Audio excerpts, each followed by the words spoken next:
Hello বন্ধুরা, আজ আমি বানিয়েছিলাম কাঁচা কলার কোপ্তা।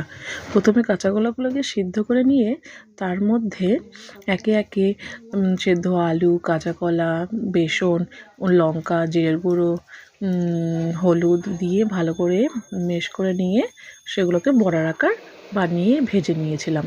তারপর যখন ভাজা হয়ে গেছে সেগুলোকে আলাদাভাবে তুলে নিয়ে ওই তেলের ভেতরেই দিয়ে দিয়েছিলাম একে একে জিরে, শুকনো লঙ্কা, তেজপাতা, তারপর হিং, এবং তারপর আমি সমস্ত মশলাগুলো দিয়ে দিলাম পেঁয়াজ রসুন বাদে, যেহেতু নিরামিষ বানিয়েছিলাম।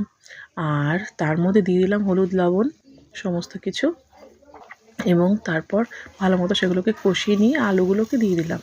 তারপর আলুগুলোকে ভালো মতো কষিয়ে নিয়ে তারপর গরম জল দিয়ে দিলাম। তারপর সেগুলোকে যখন টকবক করে ফুটলো তারপর দিয়ে দিলাম কাঁচা কলাগুলো, এবং লাস্টে দিয়ে দিলাম ঘি এবং গরম মশলা। ভালো লাগলে প্লিজ সাবস্ক্রাইব মি।